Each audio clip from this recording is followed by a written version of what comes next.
भगवत गीता के चौथे अध्याय 7 और 8 में श्री कृष्ण कहते हैं, जब जब धर्म की हानि होती है और अधर्म की वृद्धि होता है तब तब मैं अवतार धारण करता हूँ। धर्म स्थापन, दुष्टों का विनाश तथा साधुजनों के परित्राण के लिए मैं युग युग में जन्म लेता हूँ। साधु व संत भगवान के प्रतिनिधि स्वरूप है। वे उपयुक्त समय पर प्रकट होकर अपनी कार्य प्रणाली द्वारा अपना अवतार कार्य पूर्ण करते हैं। अर्थात जब ब्राह्मण, क्षत्रिय और वैश्य अपने कर्तव्य में विमुख हो जाते हैं, जब शुद्ध उच्च जातियों के अधिकार छीनने लगते हैं, जब धर्म के आचार्यों का अनादर तथा निंदा होने लगती है, जब धार्मिक उपदेशों की उपेक्षा होने लगती है, जब प्रत्येक व्यक्ति सोचने लगता है कि मुझसे श्रेष्ठ विद्वान दूसरा नहीं है, जब लोग निषिद्ध भोज्य पदार्थ और मदिरा आदि का सेवन करने लगते हैं, जब धर्म की आड़ में निंदित कार्य होने लगते हैं, जब भिन्न भिन्न धर्मावलंबी परस्पर लड़ने लगते हैं, जब ब्राह्मण संध्या आदि कर्म छोड़ देते हैं, कर्मठ पुरुषों को धार्मिक कृत्यों में अरुचि उत्पन्न हो जाती है, जब योगी ध्यान आदि कर्म करना छोड़ देते हैं, और जब जनसाधारण की ऐसी धारणा हो जाती है कि केवल धन, संतान और स्त्री ही सर्वस्व है,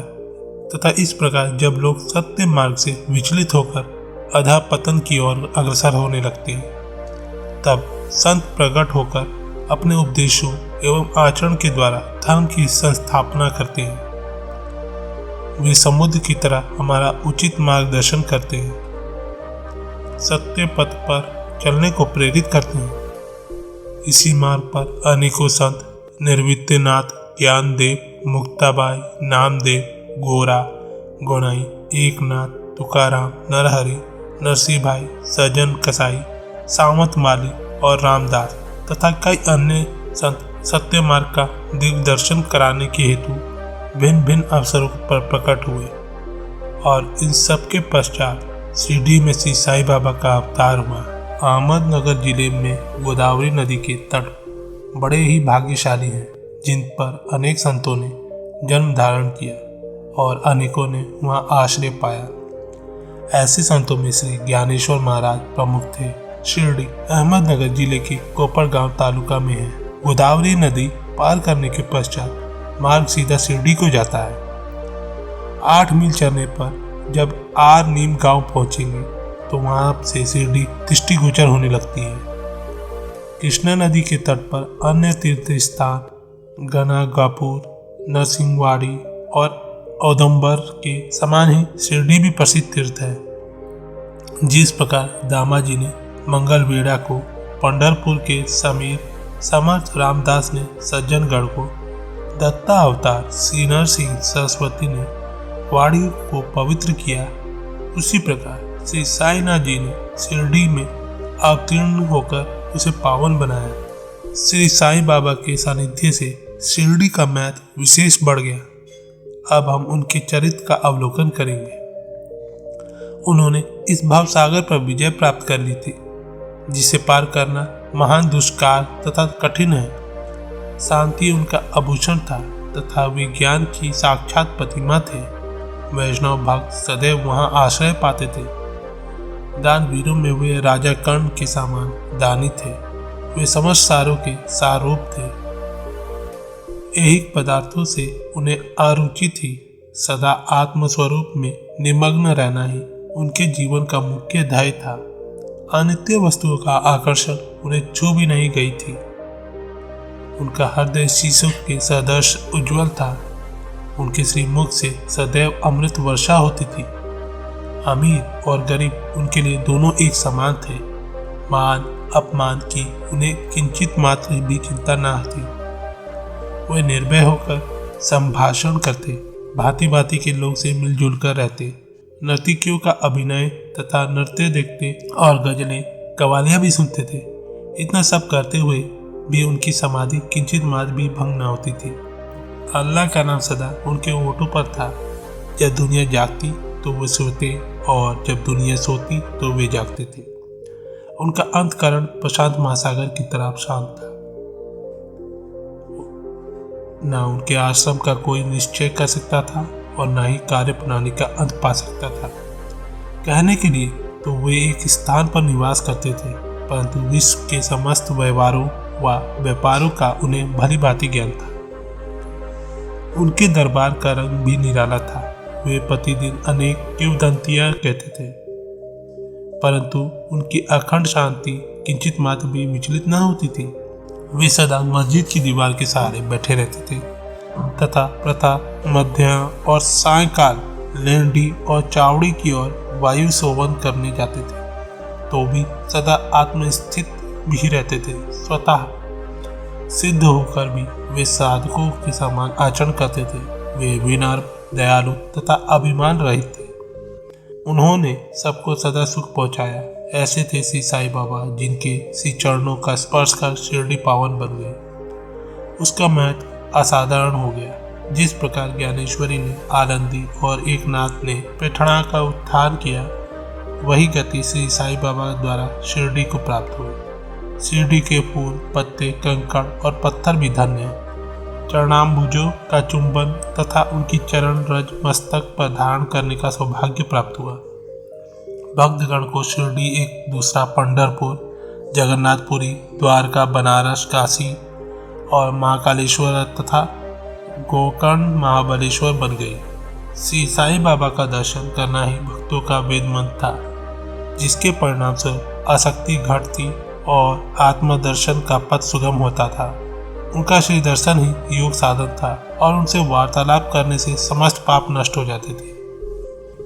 उनका पाद सेवन करना ही त्रिवेणी स्नान के समान था तथा चरणामृत पान करने मात्र से ही समस्त इच्छाएं की तृप्ति हो जाती थी। उनकी आज्ञा हमारे लिए पेट सदर्श थी। प्रसाद तथा उदी ग्रहण करने से चित्त की शुद्धि होती थी। वे ही हमारे राम और कृष्ण थे, जिन्होंने हमें मुक्ति प्रदान की। वे ही हमारे परम ब्रह्मा थे। वे छंदों से परे पैते तथा कभी निराश व हताश नहीं होते थे। वे सदा आत्मस्थित, चैतन्य घन तथा आनंद की मंगल मूर्ति थे। कहने को तो शिरडी उनका मुख्य केंद्र था, परंतु उनका कार्य क्षेत्र पंजाब, कलकत्ता, उत्तरी भारत, गुजरात, ढाका और कोंकण तक विस्तृत था। श्री साईं बाबा की कीर्ति दिन प्रतिदिन चहुं ओर फैलने लगी और जगह जगह से उनके दर्शनार्थ आकर भक्त लाभ उठाने लगे।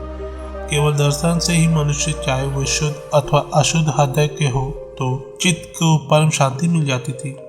उन्हें उसी आनंद का अनुभव होता था जैसा कि पंढरपुर में श्री विट्ठल के दर्शन से होता था। यह कोई अतिशयोक्ति नहीं है। देखिए, एक भक्त ने यही अनुभव पाया है। लगभग 95 वर्ष के वयोवृद्ध भक्त, जिनका नाम गोली बुआ था, पंडरी के एक वारकारी थे। वे 8 मास पंढरपुर तथा 4 मास गंगा तट पर निवास करते थे। सामान ढोने के लिए वे एक गधे को अपने पास रखते और एक शिष्य भी सदैव उनके साथ रहता था। वे प्रति वर्ष बारी लेकर पंढरपुर जाते और लौटते समय श्री बाबा के दर्शनार्थ शिरडी आते थे। बाबा पर उनका अगाध प्रेम था। वे बाबा की ओर एकटक निहारते और कह उठते थे कि ये तो श्री पंढरीनाथ श्री विट्ठल के अवतार हैं, जो अनाथ नाथ, दीन दयालु और दीनों के नाथ हैं। गोली बुआ श्री विठोबा के परम भक्त थे। उन्होंने अनेक प्रकार की पंढरी की यात्रा की तथा प्रत्येक अनुभव किया कि श्री साईं बाबा सचमुच में ही पंढरीनाथ है। श्री साईं बाबा के ईश्वर चिंतन और भजन में विशेष अभिरुचि थी। वे सदैव अल्लाह मालिक पुकारते तथा भक्तों के कीर्तन सप्ताह करवाते थे। इसे नाम सप्ताह भी कहते थे। एक बार उन्होंने दास गणों को कीर्तन सप्ताह करने की आज्ञा दी। दास गणों ने बाबा से कहा कि आपकी आज्ञा मुझे शिरोधार्य है, परंतु इस बात का आश्वासन मिलना चाहिए कि सप्ताह के अंत में विट्ठल भगवान अवश्य प्रकट होंगे। बाबा ने अपना हृदय स्पर्श करते हुए कहा कि विट्ठल अवश्य प्रकट होंगे, परंतु साथ ही भक्तों में श्रद्धा और तीव्र उत्सुकता का होना भी अनिवार्य है। ठाकुर नाथ की डंगपुरी, विट्ठल की पंडरी और पांचछोड़ की द्वारका यही तो है। किसी को दूर जाने की आवश्यकता नहीं है। क्या विट्ठल कहीं बाहर से आएंगे? वे तो यहीं विराजमान है। जब भक्तों में प्रेम और भक्ति का स्रोत प्रवाहित होता है तो विट्ठल स्वयं ही यहाँ प्रकट हो जाएंगे। सप्ताह समाप्त होने के बाद विट्ठल भगवान इस प्रकार प्रकट हुए कि काका साहेब दीक्षित सदाव की भांति स्नान करने के पश्चात जब ध्यान करने को बैठे तो उन्हें विट्ठल के दर्शन हुए। दोपहर के समय जब वे बाबा के दर्शनार्थ मस्जिद पहुंचे तो बाबा ने उससे पूछा, क्यों विट्ठल पाटिल आए थे ना, क्या तुम्हें उनके दर्शन हुए? वे बहुत चंचल हैं, उनको दृढ़ता से पकड़ लो, यदि थोड़ी भी असावधानी की तो वे बचकर निकल जाएंगे। यह प्रातःकाल की घटना थी और दोपहर के समय उन्हें पुनः दर्शन हुए। उसी दिन एक चित्र बेचने वाला विठोबा के 25 से 30 चित्र लेकर वह बेचने को आया। यह चित्र ठीक वैसा ही था जैसा कि काका साहेब दीक्षित को ध्यान में दर्शन हुए थे। चित्र देखकर और बाबा के शब्दों का स्मरण कर काका साहेब को बड़ा विस्मय और प्रसन्नता हुई। उन्होंने एक चित्र सहर्ष खरीद लिया और उसे अपने देवघर में प्रतिष्ठित कर दिया। थाने के अवकाश प्राप्त मामलतदार श्री बीवी देव ने अपने अनुसंधान के द्वारा यह प्रमाणित कर दिया है कि शिरडी पंढरपुर की परिधि में आती है। दक्षिण में पंढरपुर श्री कृष्ण के प्रसिद्ध स्थान है अतः शिरडी ही द्वारका है। साई लीला पत्रिका भाग 12 अंक 1, 2, 3 के अनुसार द्वारका की एक और व्याख्या सुनने में आई है जो कि के नारायण अय्यर द्वारा लिखित भारतवर्ष का स्थायी इतिहास में स्कंद पुराण भाग 2 पृष्ठ 90 से उद्धृत की गई है। वह इस प्रकार है, चतुर्वाणपि वर्गाणाम यंत द्वाराणि स्वतः अतो द्वारावती युक्ताम विदधि वस्तत्ववादिभी। जो स्थान चारों वर्णों के लोग को धर्म, अर्थ, काम और मोक्ष के लिए सुलभ हो, दार्शनिक लोग उसे द्वारका के नाम से पुकारते हैं। शिरडी में बाबा की मस्जिद चारों वर्णों के लिए नहीं अपितु दलित, अस्पृश्य और भागोजी सिंधिया जैसे कोढ़ी आदि सबके लिए खुली थी। अतः शिरडी को द्वारका कहना स्वतः उचित है। श्री विट्ठल पूजन में बाबा को कितनी रुचि थी यह भगवंत राव क्षीरसागर की कथा से स्पष्ट है। भगवंत राव को पिता विठोबा के परम भक्त थे जो प्रतिवर्ष पंढरपुर को वारी लेकर जाते थे। उनके घर में एक विठोबा की मूर्ति थी जिसकी वे नित्य प्रति पूजा करते थे। उनकी मृत्यु के पश्चात उनके पुत्र भगवंत राव ने वारी, पूजन, श्राद्ध इत्यादि समस्त काम करना छोड़ दिया। जब भगवंत राव शिरडी आए तो बाबा उन्हें देखते ही कहने लगे कि इनके पिता मेरे परम मित्र थे, इसी कारण मैंने उन्हें यहाँ बुलाया। उन्होंने कभी नैवेद्य अर्पण नहीं किया तथा मुझे और विठोबा को भूखों मारा, इसलिए मैंने इन्हें यहाँ आने को प्रेरित किया। अब मैं इन्हें हठ पूर्वक पूजा से मिला दूंगा। गंगा और यमुना नदी के संगम पर प्रयाग एक प्रसिद्ध पवित्र तीर्थ स्थान है। हिंदुओं की ऐसी भावना है कि वह स्नान आदि करने से समस्त पाप नष्ट हो जाते हैं। इसी कारण प्रत्येक पर्व पर सहस्त्रों भक्तगण वहां जाते हैं और स्नान का लाभ उठाते हैं। एक बार दास गणु ने भी वहां जाकर स्नान करने का निश्चय किया। इस विचार से वे बाबा से आज्ञा लेने और उनके पास गए। बाबा ने कहा कि इतनी दूर व्यर्थ भटकने की आवश्यकता क्या, अपना प्रयाग तो यही है, मुझ पर विश्वास करो। आश्चर्य, महान आश्चर्य जैसे कि दास गुरु बाबा के चरणों पर नत हुए तो बाबा के श्री चरणों से गंगा यमुना की धारा वेग से प्रभावित होने लगी। यह चमत्कार देखकर दास गणु का प्रेम और भक्ति उमड़ पड़ी। आंखों से आंसुओं की धारा बहने लगी। उन्हें कुछ अंत स्फूर्ति हुई। श्रुत शिवनी स्वतः प्रभावित होने लगी। श्री साईं बाबा के माता पिता, उनके जन्म और उनके जन्म स्थान का किसी को भी ज्ञान नहीं था। इस संबंध में बहुत छानबीन की गई। बाबा से तथा अन्य लोगों से भी इस विषय में पूछताछ की गई, परंतु कोई संतोषप्रद उत्तर अथवा सूत्र हाथ न लग सका। यथार्थ में हम लोग इस विषय में स्वतः अनभिज्ञ हैं। नामदेव और कबीरदास जी का जन्म अन्य लोगों की भांति नहीं हुआ था। वे बाल रूप में प्रकृति की गोद में पाए गए थे।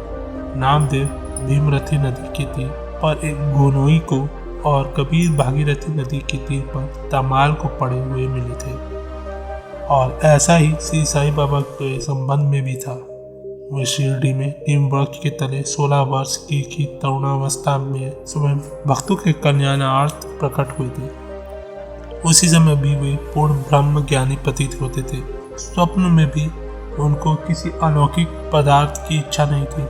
उन्होंने माया को ठुकरा दिया था और मुक्ति उनके चरणों में लौटती थी। शिरडी ग्राम की एक वृद्ध स्त्री नाना चौबदार की माँ ने उनके इस प्रकार वर्णन किया कि एक तरुण, स्वस्थ और फुर्तीला तथा अति रूपावन बालक सर्वप्रथम नीम वृक्ष के नीचे समाधि में लीन दिखाई पड़ा है। सर्दी व गर्मी की उन्हें किंचित मात्र भी चिंता न थी। उन्हें इतनी अल्प आयु में इस प्रकार कठिन तपस्या करते हुए देखकर लोगों को महान आश्चर्य हुआ। दिन में वे किसी से भेंट नहीं करते थे और रात्रि में निर्भय होकर एकांत में घूमते थे। लोग आश्चर्यचकित होकर पूछते फिरते थे कि इस युवक को कहाँ से आगमन हुआ है। उनकी बनावट तथा आकृति इतनी सुंदर थी कि वे एक बार देखने मात्र से ही लोग आकर्षित हो जाते थे। वे सदा नीम वृक्ष के नीचे बैठते रहते थे और किसी के द्वार पर न जाते थे। यद्यपि वे देखने के में युवक प्रतीत होते थे, परंतु उनका आचरण महात्माओं की सदृश था। वे त्याग और वैराग्य की साक्षात प्रतिमा थे। एक बार एक आश्चर्यजनक घटना हुई। एक भक्त को भगवान खंडोबा का संचार हुआ। लोगों ने शंका निवारक उनसे प्रश्न किया कि हे देव, कृपया बतलाइए कि ये किस भाग्यशाली पिता की संतान है और उनका कहाँ से आगमन हुआ है। भगवान खंडोबा ने कुदाली मंगवाई और एक निर्दिष्ट स्थान पर खोदने का संकेत किया। जब वह स्थान पूर्ण रूप से खोदा गया तो वहाँ एक पत्थर के नीचे ईंटें पाई गई और पत्थर को हटाते ही एक द्वार दिखा जहाँ 4 दीप जल रहे थे। उन दरवाजों का मार्ग एक गुफा में जाता था जहाँ गौमुखी आकार की इमारत, लकड़ी की तख्ते, मालाएं और आदि दिखाई पड़ी। भगवान खंडोबा कहने लगे कि इस युवक ने इस स्थान पर 12 साल तपस्या की है। तब लोग युवक से प्रश्न करने लगे, परंतु उसने यह कहकर बात टाल दी, यहाँ मेरे श्री गुरुदेव की पवित्र भूमि है तथा मेरा पूज्य स्थान है, और लोगों से उस स्थान की भलीभांति रक्षा करने की प्रार्थना की। तब लोगों ने उस दरवाजे को पूर्वतः बंद कर दिया। जिस प्रकार अश्वत्थ औदुंबर वृक्ष पवित्र माने जाते हैं, उसी प्रकार बाबा ने भी इस नीम वृक्ष को उतना ही पवित्र माना और प्रेम किया। मालसापति तथा शिरडी के अन्य भक्त इस स्थान को बाबा के गुरु का समाधि स्थान मानकर सदैव नमन किया करते हैं। नीम वृक्ष के आसपास की भूमि से हरि विनायक साठे ने मोल ली और उस स्थान पर एक विशाल भवन का निर्माण किया, जिसका नाम साठेवाड़ा रखा गया। बाहर से आने वाले यात्रियों के लिए वह वाड़ा ही एकमात्र विश्राम स्थान था, जहाँ सदैव भीड़ रहा करती थी। नीम वृक्ष के नीचे चारों ओर चबूतरा बांधा गया। सीढ़ियों के नीचे दक्षिण की ओर एक छोटा सा मंदिर है, जहाँ भक्त लोग चबूतरे के ऊपर उत्तराभिमुख होकर बैठते थे। ऐसा विश्वास किया जाता है कि जो भक्त गुरुवार तथा शुक्रवार की संध्या को वह धूप, अगरबत्ती आदि सुगंधित पदार्थ जलाते हैं, वे ईश्वर की कृपा से सदैव सुखी होंगे। यह वाड़ा बहुत पुराना तथा जीर्ण शीर्ण स्थिति में था तथा उनके जीर्णोद्धार की नितांत आवश्यकता थी, जो संस्थान द्वारा पूर्ण कर दी गई। कुछ समय के पश्चात एक द्वितीय वाड़े का निर्माण हुआ, जिसका नाम दीक्षित वाड़ा रखा गया। काका साहेब दीक्षित कानूनी सलाहकार जब इंग्लैंड में थे, तब वहाँ उन्हें किसी दुर्घटना से पैर में चोट आ गई थी। उन्होंने अनेक उपचार किए, परंतु पैर अच्छा ना हो सका। नाना साहब चंदोरकर ने उन्हें बाबा की कृपा प्राप्त करने का परामर्श दिया, इसलिए उन्होंने सन 1909 में बाबा के दर्शन किए। उन्होंने बाबा से पैर के बदले में अपने मन की पंगुता दूर करने की प्रार्थना की। बाबा के दर्शनों से उन्हें इतना सुख प्राप्त हुआ कि उन्हें स्थायी रूप से शिरडी में रहना स्वीकार कर लिया, और इसी कारण उन्होंने अपने भक्तों के हेतु एक वाड़े का निर्माण कराया। इस भवन का उद्घाटन 9 दिसंबर 1910 को किया गया। उसी दिन अन्य 2 विशेष घटनाएं घटित हुई। श्री दादा साहब खपाड़े को घर वापस लौटने की अनुमति प्राप्त हो गई और चावड़ी में रात्रि को आरती आरंभ हो गई। कुछ समय में वाड़ा संपूर्ण रूप से बन गया और रामनवमी 1911 के शुभ अवसर पर उसका यथाविधि उद्घाटन कर दिया गया। इसके बाद एक और वाड़ा मानो एक शाही भवन नागपुर के प्रसिद्ध श्रीमंत बूटी ने बनवाया। इस भवन के निर्माण में बहुत धनराशि लगाई गई। उनकी समस्त निधि सार्थक होगी, क्योंकि बाबा का शरीर अब वही विश्रांति पा रहा है और फिलहाल वह समाधि मंदिर के नाम से विख्यात है। इस मंदिर के स्थान पर पहले एक बगीचा था, जिसमें बाबा स्वयं पौधे को सींचते थे और उनकी देखभाल किया करते थे। जहाँ पहले एक छोटी सी कुटी भी नहीं थी, वहाँ 3 वाड़ों का निर्माण हो गया। इन सब में साठेवाड़ा पूर्व काल में बहुत ही उपयोगी था। बगीचे की कथा, वामन तात्या की सहायता से समय, बगीचे की देखभाल, शिरडी से श्री साईं बाबा की अस्थायी अनुपस्थिति तथा चांद पाटिल की बारात में पुनः शिरडी में लौटना, देवी दास, जानकी दास और गंगा गिर की संगति, मोहिद्दीन तंबोली के साथ कुश्ती, मस्जिद में निवास, ओसी डेंगने व अन्य भक्तों का प्रेम तथा अन्य घटनाओं का अगले अध्याय में वर्णन करेंगे। तो दोस्तों, आज की वीडियो बस यहीं तक की थी। अपना ख्याल रखिएगा और हाँ, वीडियो पसंद आती है तो लाइक, शेयर, सब्सक्राइब, कमेंट करना ना भूलें। मिलते हैं आपसे अगली वीडियो में। धन्यवाद। ओम नमो श्री साईनाथाय नमः।